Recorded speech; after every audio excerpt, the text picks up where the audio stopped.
Welcome to the Center Square Radio Hour for the first weekend of May 2025. I'm your host, Chris Krug. The Center Square and the Radio Hour are projects of the Franklin News Foundation, a 501c3 independent nonprofit nonpartisan news service established in 2019. The Center Square Newswire publishes original taxpayer-centric straight news, focusing on the size, scope, and effectiveness of local, state, and federal government. On the Center Square Radio Hour, our journalists explore their top stories and they add insight to the headlines. We'll also present thoughts on the economy from Dr. Orphe Divounguy, PhD economist. Today, we'll reflect on President Trump's first 100 days in office. We'll discuss the results of the Center Square's Voters' Voice poll, and we'll hear about a Wisconsin judge charged with helping a man evade U.S. Immigrations and Customs Enforcement. We'll be right back with all that and more in the Center Square Radio Hour. He ran for state office and was beaten. Started a business and failed. Ran for Congress and lost. But thankfully, Abraham Lincoln didn't give up. Persistence. Pass it on. From the Foundation for a Better Life at values.com.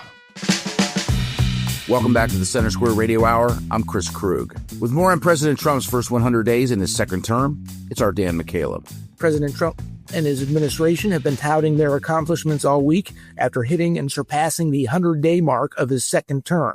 They touted plummeting illegal border crossings, mass deportations of violent criminal non-citizens making the country safer, fairer trade deals being negotiated with dozens of other countries, slashing of what he says is wasteful spending of federal tax dollars, and more. Joining me to discuss this is Casey Harper, Washington, D.C. Bureau Chief for the Center Square. Casey, you covered Trump's speech in Michigan on his 100th day, where he also pointed to companies deciding to invest tens of billions of dollars in manufacturing jobs and infrastructure in the U.S. Tell us more. Yeah, actually, interestingly, this week, Trump said that dollar figure is up in the trillions now. I don't think we verified that, but that's what he's saying. He's saying that we have trillions of dollars of investment from businesses because of his tariffs. And coming into the speech, Trump had a lot of things he needed to accomplish. He was at his best in true rally style. Much of the speech was off the cuff. It was very long. It was a very long speech, or something like 90 minutes.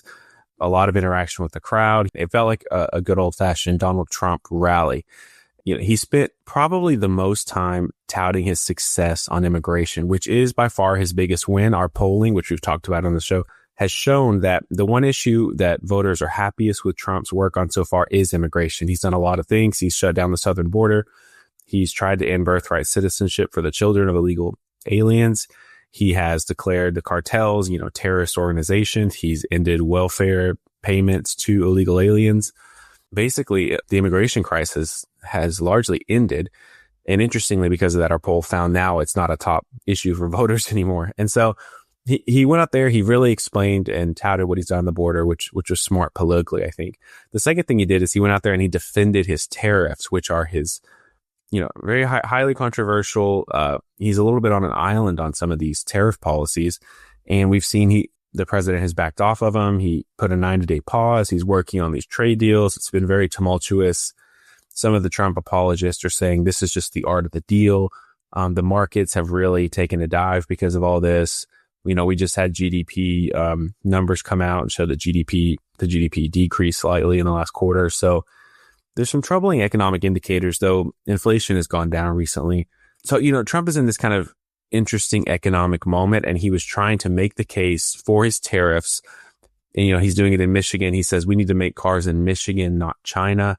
And he's really trying to defend this policy where even Republicans are beginning to turn against him. Yeah, even though you are aware, because you cover the Trump administration, as is our team at the Center Square, it's been a hectic 100 days. It seems like every day Trump is either signing a new executive order, he's changing his tariff policy, reacting to some news. So there's now no doubt the second Trump administration during those first 100 days, he's accomplished a lot.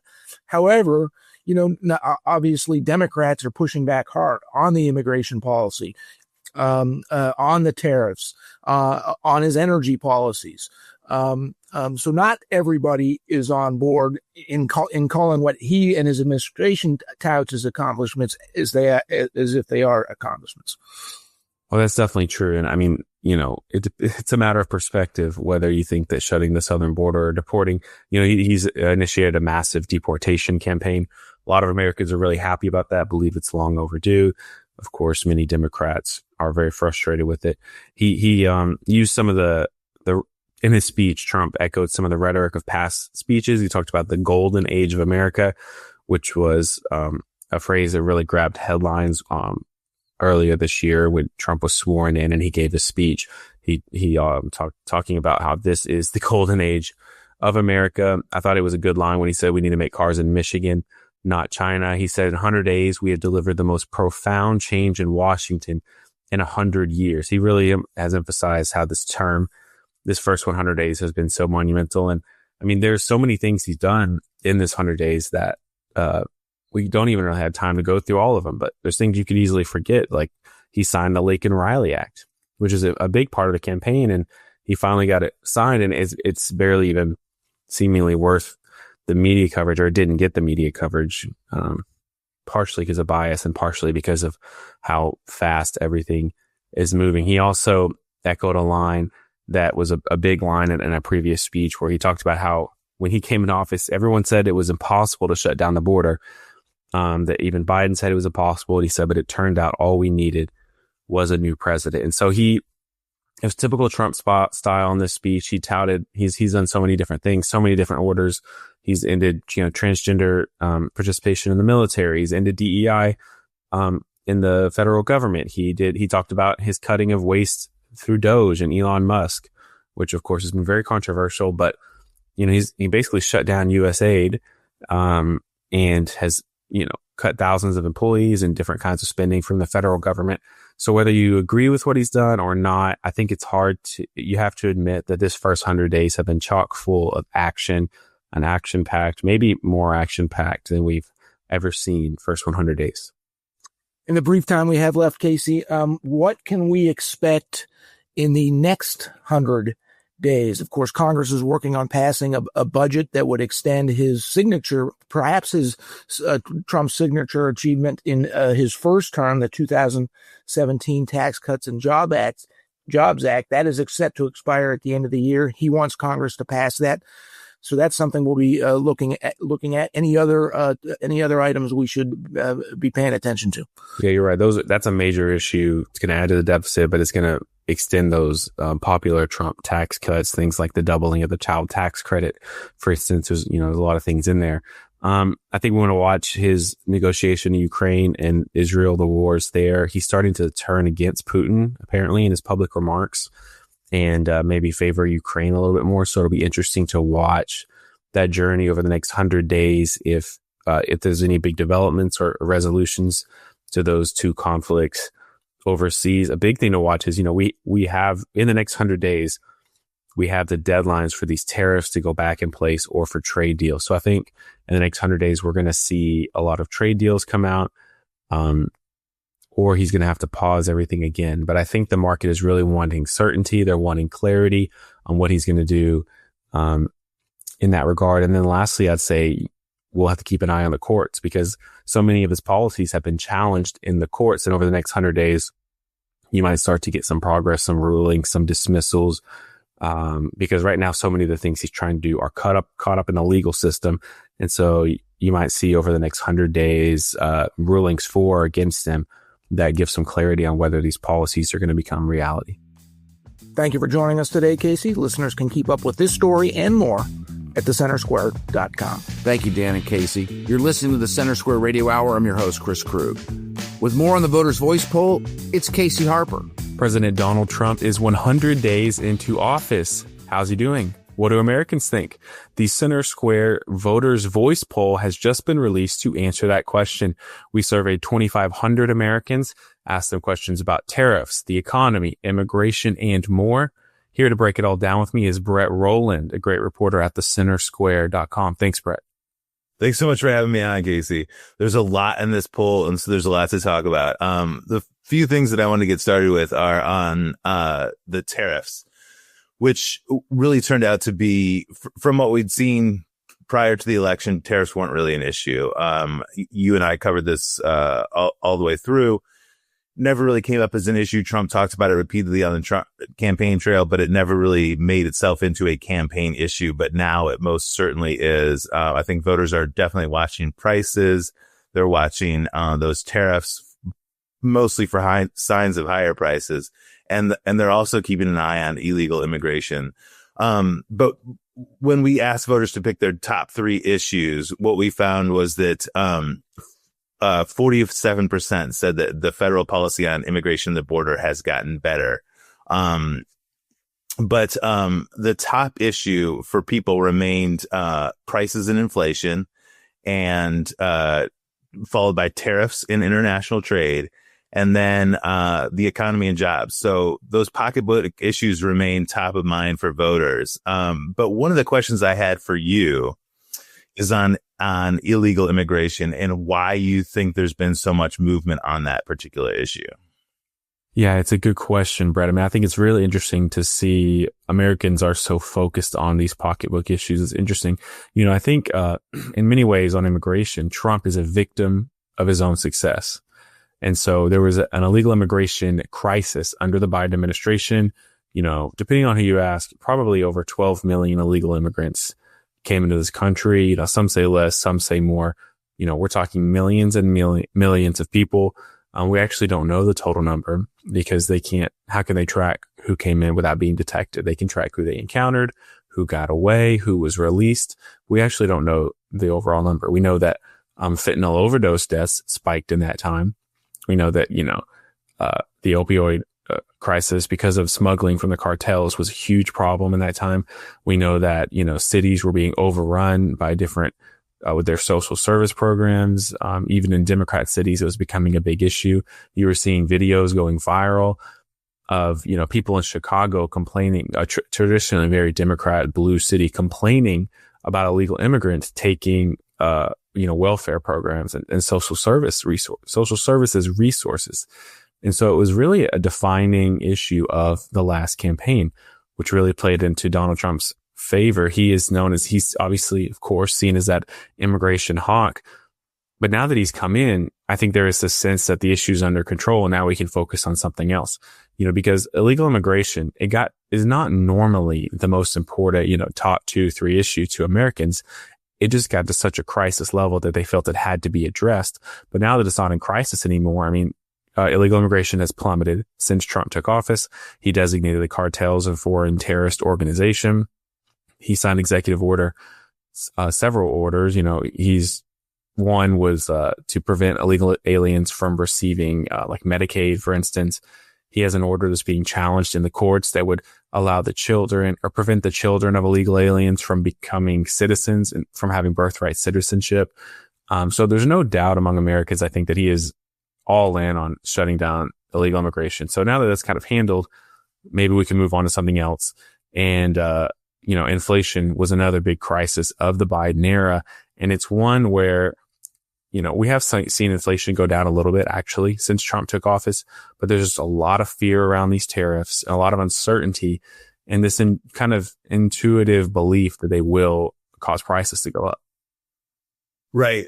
That's a really interesting issue too. And, I think on that issue, we haven't actually seen this borne out in the economic data. I know you follow the data more closely than I do, but we haven't seen any effect of tariffs yet, right?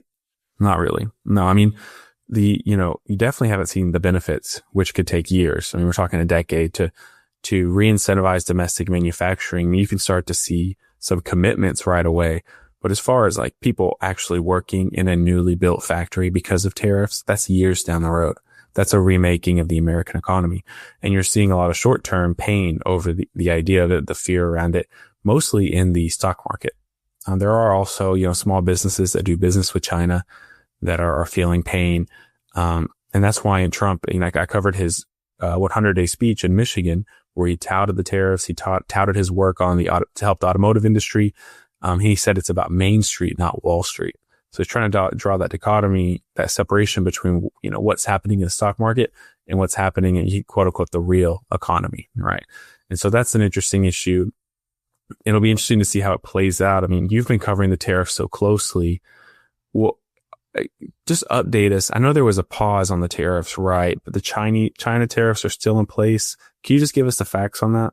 Yeah, this is a good question. And this is one that I sort of check in on daily to make sure that I'm getting it right. So Trump on April 2nd announced his reciprocal Liberation Day tariffs, and then 7 days later paused all those reciprocal tariffs, but kept the 145% tariff on China. He also kept a 10% baseline tariff, and he put a 25% tariff on foreign autos and foreign auto parts, although he's dialing some of that back. I think you noted some of that in your story last night after the rally.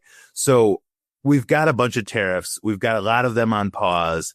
And the markets, I think a lot of that instability that we've seen is, well, let's hope short term, but also I think a lot of it is, from that direct uncertainty. We don't know exactly where Trump is going. He said he wants to accomplish a number of different things with the tariffs. And sometimes positions that seem like they might be contradictory, although Trump doesn't see it that way. He sees it as being able to both reshore those manufacturing jobs and be able to be a long-term revenue source. So we'll have to see how it plays out, but Americans certainly are focused on this issue. Very interesting, Brett. Thanks for helping with this issue, for educating us. I appreciate it. Thanks so much for having me, Casey. Big thanks to Casey and Brett. You're listening to the Center Square Radio Hour. I'm your host, Chris Krug. With more on a Milwaukee judge charged with helping a man evade ICE, it's J.D. Davidson. Last week, a Milwaukee County judge was arrested on federal charges for allegedly helping an illegal immigrant escape federal authorities. That's led to widespread conversation, uproar throughout Milwaukee, Wisconsin, and the country. Joining me today is John Stife, the Center Square, Wisconsin reporter. And John, tell me the latest on this issue. Well, she's been suspended. She's getting paid. That's kind of a question that people have, is why she's getting paid. She was suspended by the Wisconsin Supreme Court, and she has a court date coming up in early May, which probably not anything will happen at that court date, but that's the initial court date for the pretrial. So initially, before her arrest, I guess news started to flow Friday morning, and the FBI director actually sent a tweet and deleted the tweet. Is that right? Yes, he sent something out before she was even formally charged, and then at about 10:20 a.m., she was charged in court. She was in court for about 5 minutes, and then she was released. So I guess throughout this week, can you give me a sense of what the feel has been? Supporters of the federal action or the federal immigration policy, and detractors? So there was a protest over the weekend, and on Friday, there were a lot of statements that came out from Democratic lawmakers that said, hey, this was an inappropriate arrest. It could have been handled a different way. This week, the Assembly Republicans came out and said, hey, the governor has issued a statement to state employees through the Department of Administration that said, don't talk to anyone who comes in from ICE into your work, and instead consult a lawyer and talk to our general counsel. Don't help them at all. The Assembly Republicans are like, well, you should definitely help them, and they're there for law enforcement reasons. And I think that applies a little bit to this, because this occurred ICE was trying to make the arrest in the lobby of the courthouse. And as the chief judge has said about that space, that's a public space. It's not like they were doing it in the courtroom. They weren't trying to do it in private in the back channels of the courthouse. They were trying to do it in the lobby outside of it. They were asked to wait to make the arrest until after the pretrial hearing. And then the judge didn't do the pretrial hearing and tried to help escort the defendant in that case out of the area. I think there are 2, maybe 3 key issues that have gone on this week that are kind of getting overlooked, but thankfully you've written on them. One is this sense that the chief judge said, listen, these are public spaces. This is allowable in a public space. The other issue that ties into that is allegedly she had asked them to wait and make it after the hearing, and then didn't do the hearing. I think by any stretch, that's a concern. The other thing that is critically important in this that has been very much overlooked, except for the story that published on the Center Square yesterday by you, is this letter from the governor that told taxpayer-funded employees not to cooperate with the federal government. I have a hard time getting around that, whether you like a policy or not like a policy. Rules are rules, laws are law. I feel like that's, and John, you can help me out on that, but I feel like that's kind of what Assembly Republicans are getting at with this letter. Right. And they went a little further than that in the press conference they had early in the week. But the letter essentially says, hey, the law enforcement is here to enforce the immigration law. And this was someone who was previously deported and then is being charged with violence against two people in his home after coming back to the U.S. after previously being deported. And they're kind of pointing to that and saying, this isn't a case where this person even gets a hearing. They're just deported again because of the circumstances of the case. And this judge either didn't know that or did know that and still tried to assist the person in leaving the courthouse. And to be clear, he was arrested out on the street in front of the courthouse. They chased him down and they arrested him. That nothing ended up happening because of this, but she tried to, and she was visibly upset, as it said in the complaint, that they were waiting outside the courthouse for him or outside of the courtroom. It's a small example of this kind of overall issue that's been, I guess, surrounding the country for several years now. A law's a law. Rules are rules. You can not like some of them and you can love some of them, but the rule of law is the rule of law. It's critical to follow that. We don't get to pick and choose what we want to do. Part of the issue with the Milwaukee courthouse is that a couple times previously, these arrests have occurred there, and there's been kind of an uproar about it. And there have been statements made about, okay, what's the policy here? And should people be concerned if they're going in as a witness, if they're going into the courthouse for a pretrial hearing, all these different things. But what was made clear in the complaint here is they're not going after witnesses. They're not going after anyone else. They're prioritizing people who are accused of violent crimes, who are on their list, who have been previously deported, who are higher level of offense. And they're saying that the concern about people randomly going to the courthouse and the federal government going after all sorts of random people at that courthouse, or witnesses, or people that aren't there in front of the court based on an offense that they are accused of.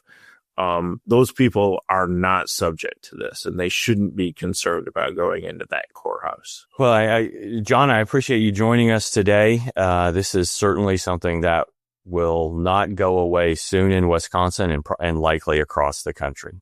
Thanks so much. Thanks to JD and John for that update. After the break, we'll look at more top stories from across the nation. Will Congress overturn a Biden-era Environmental Protection Agency approval of California's gasoline-powered car ban? What steps is Congress taking to address anti-Semitism on college campuses? And what do Treasury yields tell us about the economy? All that and more when we return on the Center Square Radio Hour.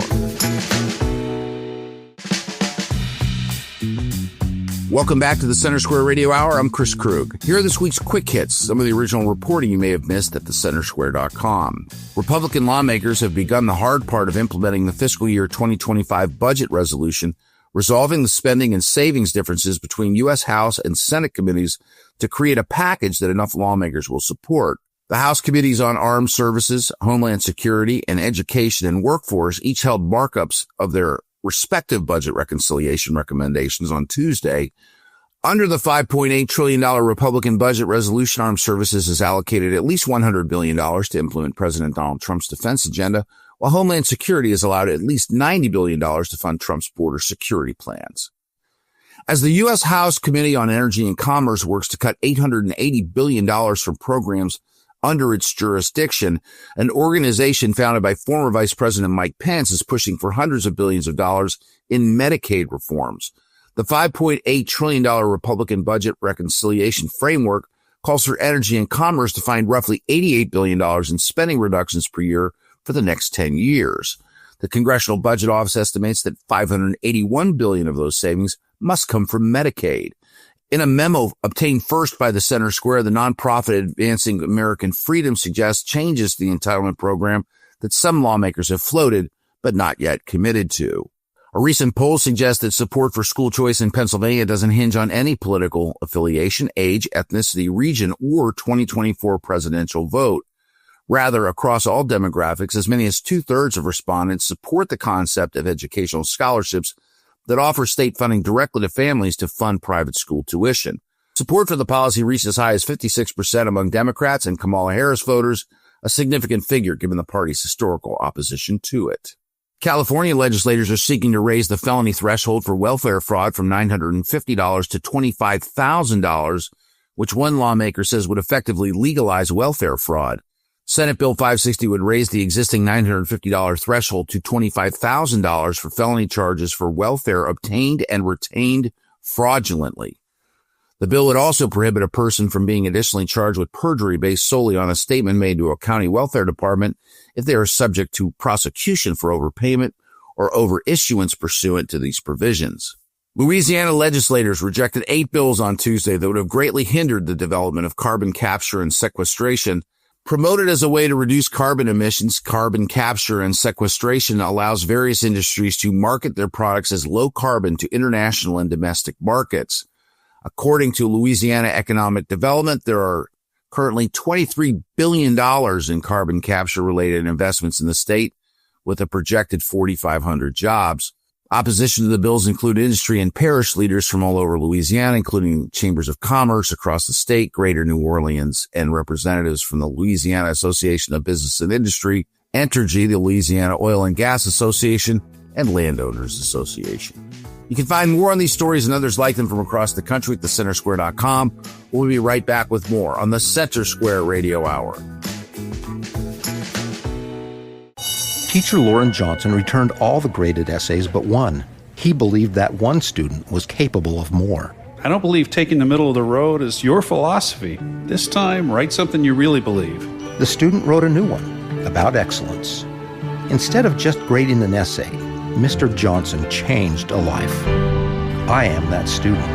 I became a writer, and I wrote this to thank him. Thank a teacher and pass it on from passiton.com.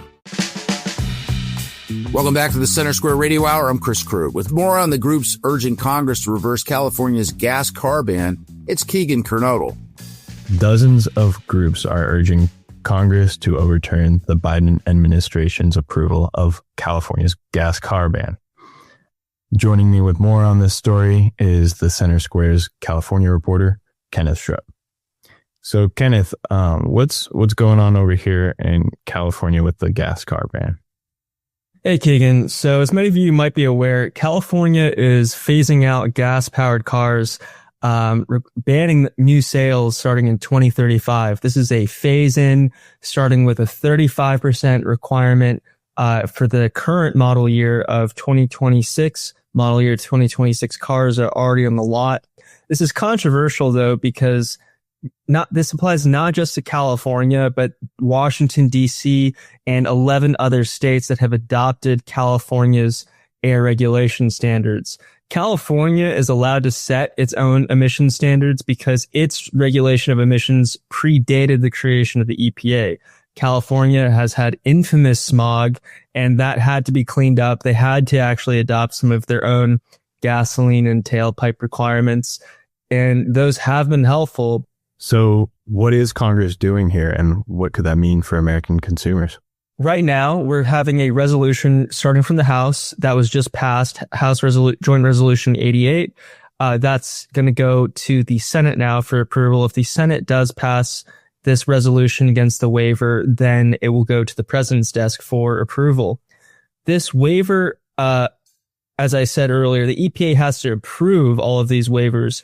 However, there is a 60-day period under which Congress can actually approve or disapprove, of regulations made by executive agencies. This is by invoking something called the Congressional Review Act. And it's not 60 calendar days, it's 60 legislative days. And it appears that the House did actually add a clause finding in the Rules Committee finding that they are not going to count the days up through September 5th towards this count so that there will be more time in the Senate, if needed, to overturn this EPA waiver.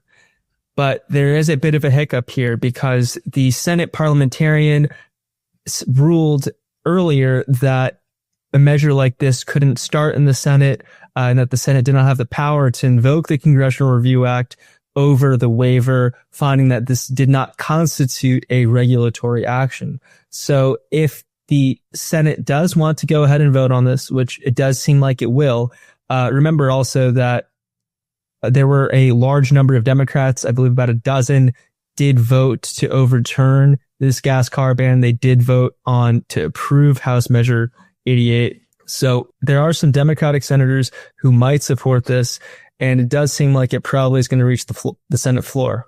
This, you mentioned earlier, it affects more than just California, but there's other bills too, right? It's not just this one that are going to affect pretty much the whole U.S. Right. There are a lot of ways in which these bills affect a lot of people, but let me talk first a little bit more about what this zero emissions vehicle requirement means. Hybrids don't count unless they're plug-in hybrids, which are very expensive and cost about $10,000 more generally than a base model of the same car. The problem here is that car makers in California right now, 22% of cars counted as zero emission in 2023. So in 2024, zero emission vehicles were only 22% of the car market.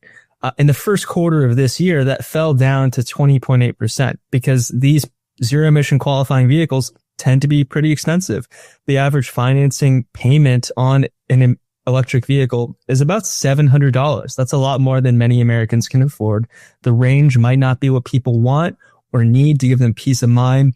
And the charging infrastructure is just not very reliable, not to mention that the charging speed, the technology changes rapidly every few years.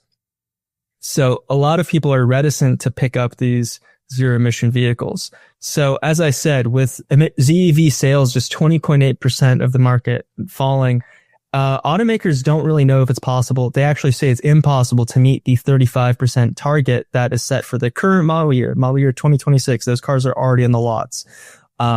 So what is this going to do? Well, car makers earn credits for selling qualifying vehicles.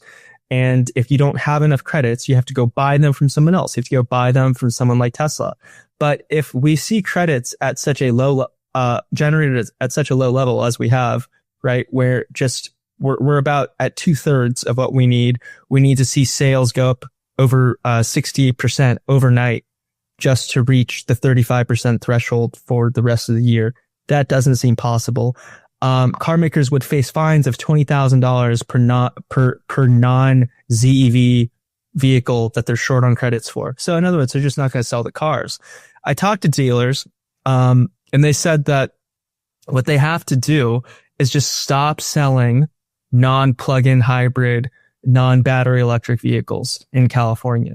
But that doesn't mean people are going to stop buying them. They're going to go to the used market, which is going to push used car vehicles even higher, or they're going to have to go buy their new car in other states that have not adopted California's air emission standards. So the states that are covered, the states that are following California rules are California, Massachusetts, New York, Oregon, Vermont, Washington, Colorado, Delaware, Maryland, New Jersey, New Mexico, Rhode Island, and the District of Columbia, Washington, D.C.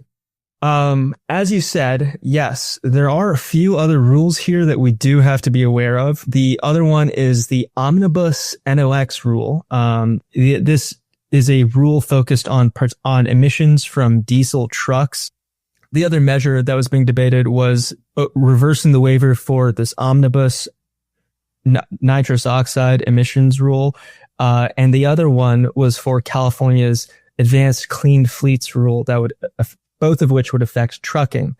Well, thank you, Kenneth, for breaking this down for us. I know you'll be following this as it goes through the Senate and letting us know where this goes.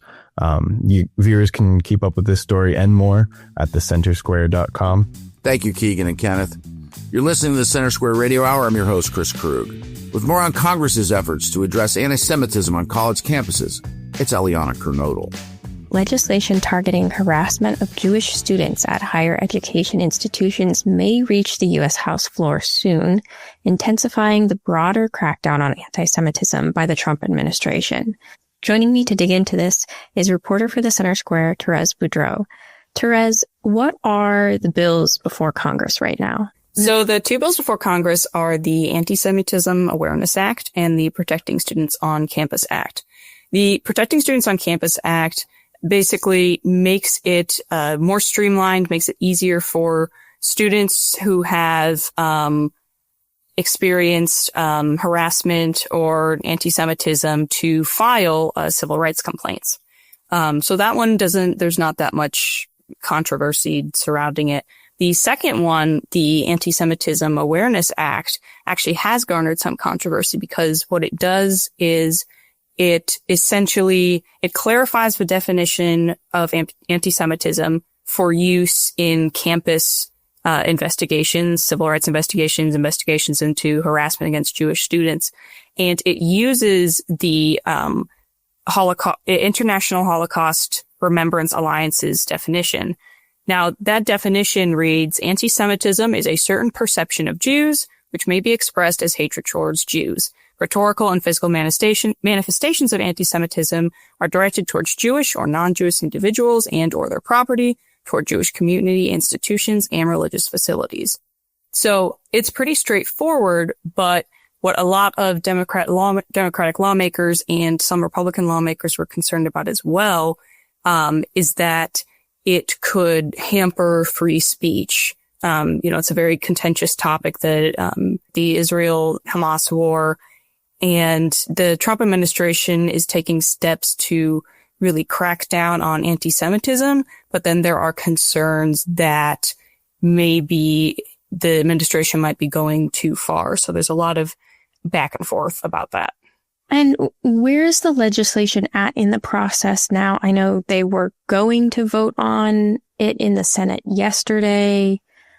Where is it now? So the Anti-Semitism Awareness Act, because of the controversy that I just mentioned, it was supposed to be voted on in committee yesterday, and it was actually postponed because, again, there were just a lot of concerns brought up, and there are a lot of amendments that Democrats wanted to add, and some that were adopted that basically protected certain speech. Students are allowed to protest against what they see as devastation in Gaza or things like that. So it took it's like a 2-hour long hearing. And they eventually there was some action with amendments, but they didn't come to a final vote because there are 12 Republicans and 11 Democrats on the committee that was considering it. And so if only one Republican joined Democrats, then the bill just wouldn't have passed. So Senator Bill Cassidy, a Republican, he just postponed the vote. And so that's where we're at right now with that. There hasn't been a date scheduled yet for taking that up again. But we'll see. It would definitely be it could have a lot of impact on college campuses and how, when, or if protests are carried out in the future. And this has been kind of part of a broader movement. What other steps have been taken by the administration or in Congress to try and address anti-Semitism? So there have been a lot of far more invasive steps, actually, I would say, than this.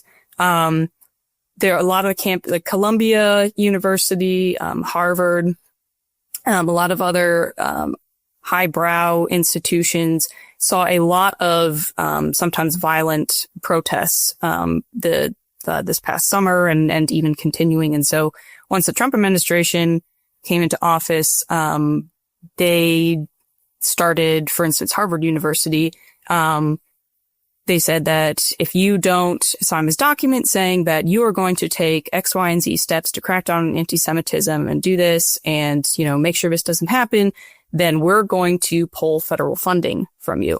So Harvard didn't like that, and Harvard is now currently engaged in a lawsuit with the Trump administration because of that, which the Center Square also reported on.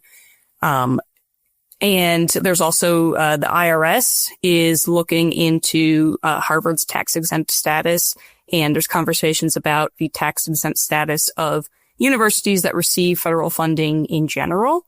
So there's a lot of things going on to just put pressure on these schools, a lot of financial pressure, a lot of, rhetorical pressure, and in this case now legislative pressure to make sure that these protests, which have oftentimes targeted Jewish students, have been violent, have just been very anti-Semitic, do not continue, and that the perpetrators are punished. Again, there's just concerns on both sides of the aisle. How do we do this in a way that threads the needle between student safety and free speech?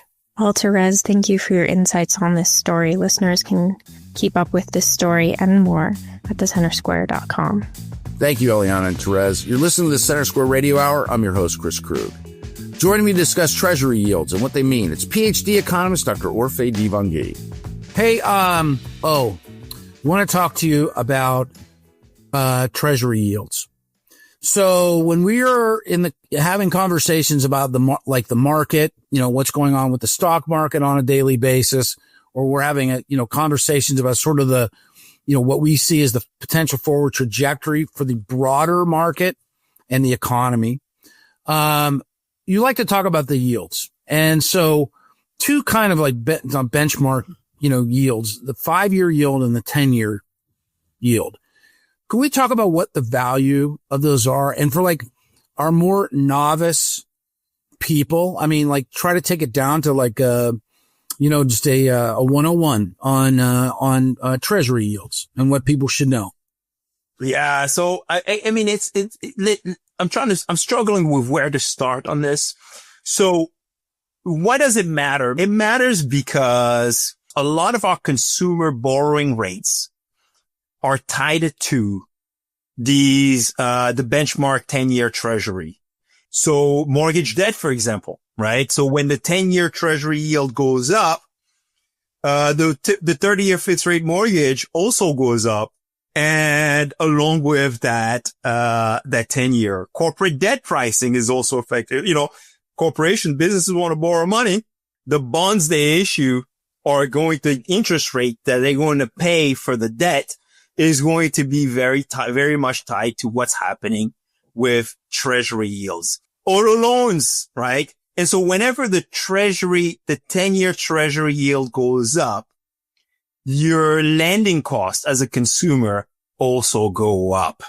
And to understand why that is, you have to understand that banks essentially borrow at short-term rates and lend at long-term rates.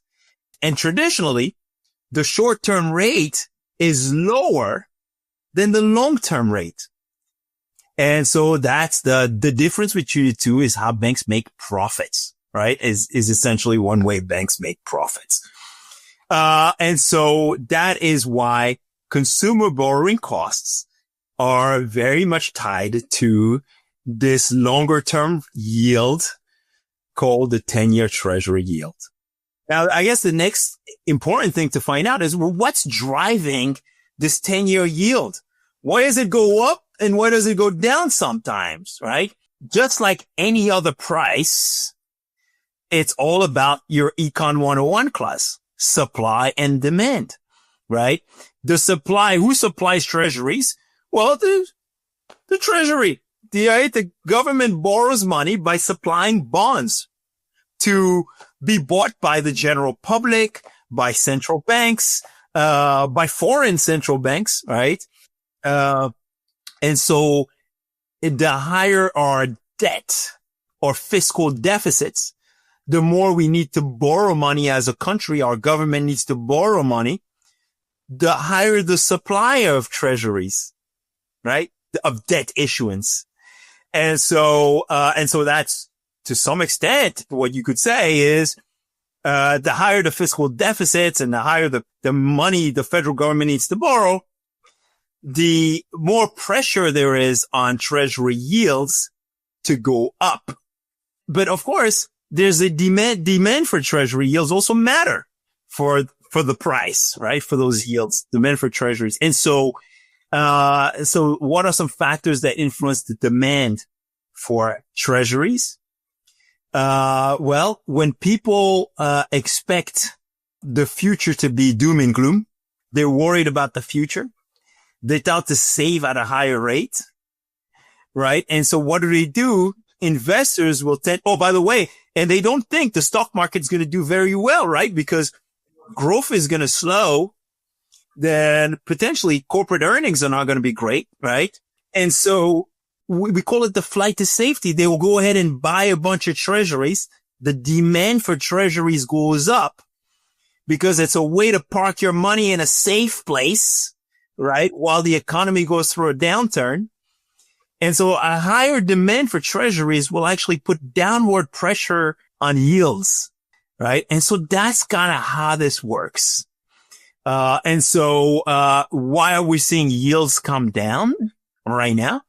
We're seeing yields come down because a ton of policy uncertainty, a lot of fear, the stock market dive, falling consumer confidence, the big drop in job openings, a very low hiring rate are all causing fear that potentially the economy could be slowing, that potentially corporate earnings aren't going to be great going forward, and that potentially the U.S. economy could be headed for a recession.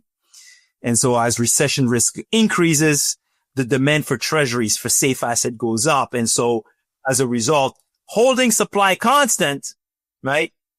Yields go down. Borrowing costs are going down. But at the same time, that usually means the U.S. economy is slowing too. And if you remember very carefully during the COVID-19 pandemic, when the Fed cut interest rates and yields were falling, people were able to get the lowest mortgage rates ever. And they took advantage of the leverage of a lifetime, right? And now you have people with very low mortgage rates. So for consumers, it's like, as long as you're able to maintain your income, you can expect financial conditions to ease, which helps the household budget constraint. Appreciate your thoughts as always, Dr. O. That'll do it for another week of the Center Square Radio Hour. If you missed it with today's show, you can find it wherever you find podcasts. I'm Chris Krug on behalf of everyone at Franklin News Foundation. Thanks for listening to the Center Square Radio Hour.